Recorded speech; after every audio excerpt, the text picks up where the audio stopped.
Good morning, friends. Hello, hello. It is another beautiful day here at First Congregational Church. I hope you are having a glorious one. That on this day we might be able to gather a little bit and have a little moment of time together. Hope you are well and good. I'm going to grab my coffee. Blessings to you.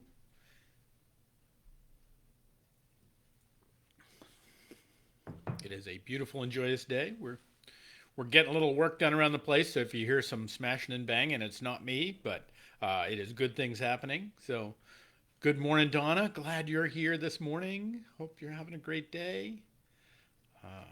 Hope it is great. Um, Good morning, everybody. Hello. We are waiting for a few folks to come in. Karen, good morning to you. Hope you're well. That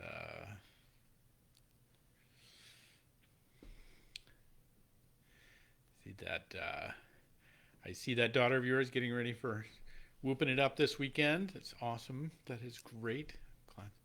Hope you're doing well too, and I hope all that has come to pass these days is treating you well. Good morning, everybody. Hello, hello. Good morning.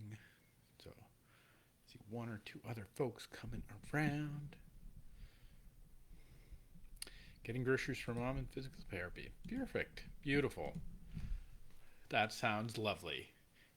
Caring for your mom and then caring for yourself. That sounds just about right. So, good morning, Jane. Hello, John. Glad you're here.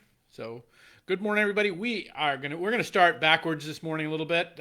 So it is Jane's birthday yesterday, and knowing that she's been such a great supporter of our community and a part of our community, we have to sing happy birthday, don't we? We do. So, good morning, Jane, and this is for you. Happy birthday to you. Happy birthday to you. Happy birthday, dear Jane. Happy birthday to you. On the orange ukulele, no less. So I hope it was a sweet day. I hope you had a great festivities and there was a goodness and beauty in it. Good morning, everybody. So glad you're here, and welcome to another 11:11. This is the 30th day. We have one more day left of August, and we are into September. This is the 30th day of August. This last week of what feels like summer as things begin to move towards returning to school and all those things. And whether you're in those rhythms or not, they are the rhythms of the world that are going on around us, and all a part of this journey and this pilgrimage. So welcome wherever you find yourself right now as you hear my voice. Welcome to the journey of life and to the pilgrimage that we are all on, and welcome to the 11:11 journey, this little group of praying and caring and people who are with and for you. That's right, we are with and for you here. So good morning. It is. I want to read you this from the 9th chapter of Paul's book, second letter to the church in Corinth.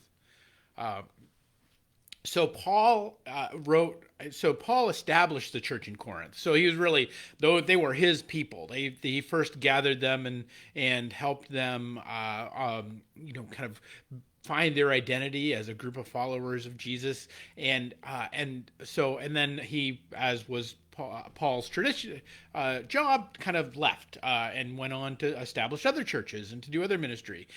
In his absence, people started to disagree with his teaching and started to compete with other. Well, we like this guy, and well, we like that guy, and so he has this. He has to go back to Corinth And he has with them what is referred to in the scripture as the painful visit. Like nobody wants the painful visit, right? Like there's this. I mean, it kind of just those two words just encapsulate so much about what it was that Paul goes back to them and says, "Look, you guys, you're missing the mark," and so he writes this letter. So finally, though, they kind of get it. They get that they missed the mark. They get that, and they really come back and they say, okay, we want to kind of straighten up and fly right. Is there hope? And so he writes the second letter as this letter of to them, as this letter of reconciliation, as a way of like, okay, this we need to move forward from here. We need to make things better. We need to bring them back. And so there's this way in which it is both reconciliation, but it's also a challenge. And that when we get into this 9th chapter he starts in with the challenge. He starts in with this is what can happen. This is the way things could be. And so he holds out these aspirations. So the last part of the book of the second letter to the church in Corinth is this aspirational notion about this is how we might be. And so he writes this. He says, "And God is able to bless you abundantly, so that in all things at all times, having all that you need, you will abound in every good work." Hear this for a second. Stay with me. God is able to bless you abundantly, so that in all things, at all times, having all that you need, you will abound in every good work.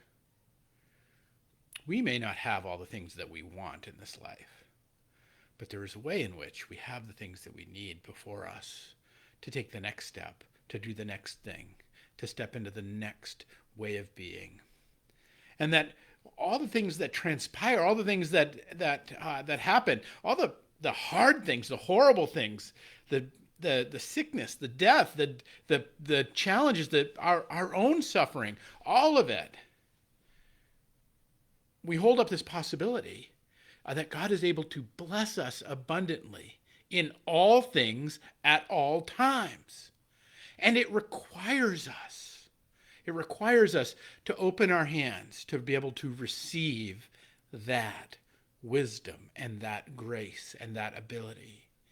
You see, that's the thing, I think, is so often we set ourselves up because of how we understand things to be. We don't understand things in a particular way, so we say, oh, well, that couldn't possibly happen. And when we start saying things can't possibly happen in our lives, we begin to cut off what God can work with because we're not open to it. We begin to, when we stare at the empty glass of what's before us, we're constantly and regularly reinforcing the emptiness of our life. But Paul's invitation to this wayward group of people that he loved, that were finding their way back to relationship with him, and this aspirational statement, this way that he's saying, it could be like this. Life could be like this, where in all things and in all ways, God's blessing can be upon you. And it's not always going to feel that way, but that us holding it with empty hands, us holding it with potentiality creates, enters into us as co-creators with God, which is really what we are. This notion that we're building this thing with Christ because we are the hands and feet of Christ in the world. That not just that but that we must be open and have our hands open for that which is to come on this pilgrimage of life. I talk a lot about being a pilgrim. The older I get and the longer I live this life, the longer I think the idea of being a pilgrim is the right way to understand this world. And I know I've talked about it many times. We come into this world, we're going to spend however long God gives us in this world, and then we're going to go home. And that this journey through this wilderness, which in fact, is based on, is formed and based on some of the most uh, deepest and most read and most revered Christian literature in the world. Pilgrim's Process by John Bunyan was the not Paul Bunyan, by the way, John Bunyan. My friend, that's for my friend Robin, if she ever hears this. That John Bunyan is this journey, is this pilgrimage, allegorical pilgrimage to the heavenly realm. And friends, I think it is the right way to think about this. And that to understand that on the path, on the trail, no matter how many trips around the sun we've had, no matter how many birthday songs we've had, no matter what is coming, that with every waking day, with every moment, with every step, that God has the ability, God can and will, God is able to bless you abundantly. And that you will, that when we look at the destruction of our life, or the absence of our life, or the sickness of our life, or the grief of our life, when we look at all those things, we still can see that we may not have all those things that we want, but we have precisely what we need to take the next step and to abound in the good works of our life. This aspirational way about how we might be. I have a love for the Camino, which is the Camino de Santiago, which is a pilgrimage that it's one of the oldest pilgrimages in Christendom. It's been around for about 1,000 years, of people that going to Santiago, which is where the Church of St. James is from. So it's called the Way of St. James. And it was a medieval pilgrimage site that people we know of have been traveling for 1,000 years, if not longer. And it's fairly popular, and so there are a lot of people out there doing it, and so it's about 500 kilometers, or it's about 500 miles, depending at its longest. But people there's all kinds of different routes, and there's all kinds of different ways.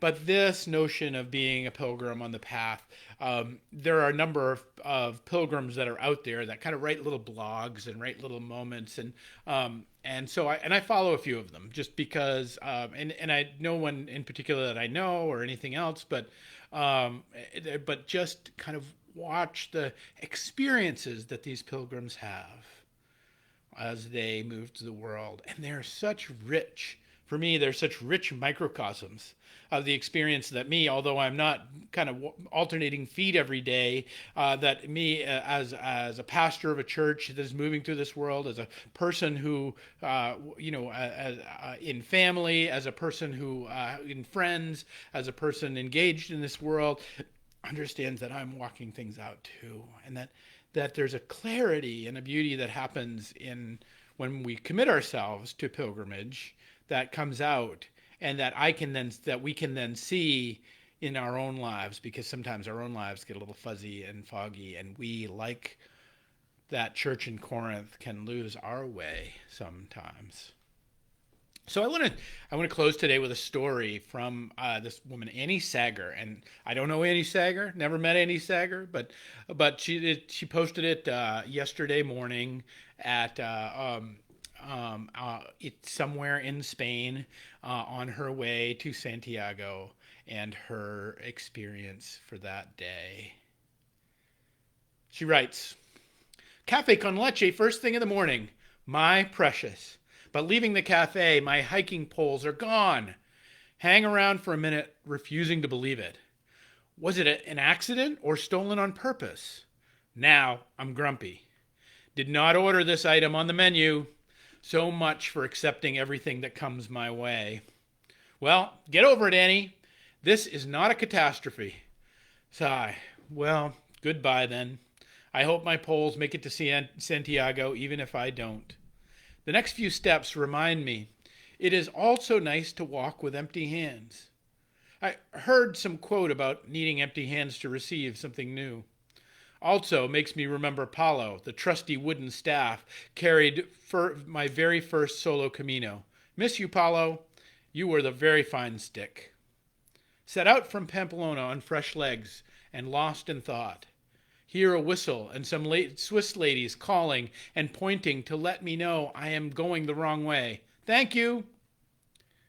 I hoof it up, the hill to Cesar Menor and stop to rest and rehydrate. A local grandpa asked me how far I intend to walk today. My plan is Los Arcos. He says that is impossible because it's over 40 miles. Sure enough, my maps and my cities are mixed up. Oops. Then amazingly, the bartender produces from the back room a single beautiful hiking pole and offers it to me as a gift. But this is impossible. He doesn't know how the sad story of missing sticks, or if I have some parked right outside the door. Does the Camino provide? Yes. Stopped to check a hot spot on the climb to Alto de Perdón, or the Mount of Forgiveness. Not my favorite thing to do, but had to empty the entire pack on the ground around me to excavate my first aid kit. Looks like I'm having a small yard sale. Are you okay? Are you okay? Yes, thank you. Should you stumble or struggle on the way, the closest 5 pilgrims will be ready to carry your pack, offer an arm of support, or share anything they have. It is just a fact, and have seen it many times. Lots of wild blackberries on both sides of the path, not quite ripe. But in about 2 weeks, this is going to be a berry patch of heaven, and the breeze is so nice. At the summit is the Pilgrim Statue with the famous quote, "Where the path of the wind crosses the path of the stars." Beautiful. And the breeze is so nice. We are under the Milky Way. Tightening the straps of my chacos and grateful for my new pole starting down the steep rocky incline, which is a real ankle breaker. Thankful for another day on the way. And she ends with a quote from St. Augustine. God gives where he finds empty hands. Friends, whatever it is you're carrying on your pilgrimage today, whatever it is that's weighing you down, whatever it is that is taking you off the path like those early Corinthians, whatever it is that is calling you to reconciliation and Paul's second letter, and whatever it is that's calling you to aspire, to be able to see the world and your pilgrimage and your movement through it, like Annie sees hers today, provided for in a new walking pole, beauty surrounding her in the simplicity of blackberries not quite ripe, and hot spots and moments and struggles that invite her to lean deeper on the one who made her and into her faith of Christ Jesus. Friends, God gives where he finds empty hands. Let us know blessings this day by emptying out our hands, by emptying out the things that we carry, that we may be blessed, that we may be blessed abundantly, that we and God is able to bless you abundantly, so that in all things and at all times, having all that you need, you will abound in every good work. All right, friends, that's my hope for you today. We'll pick it up tomorrow with another 11:11. So great to see everybody today. Peace and grace, and happy birthday, Jane.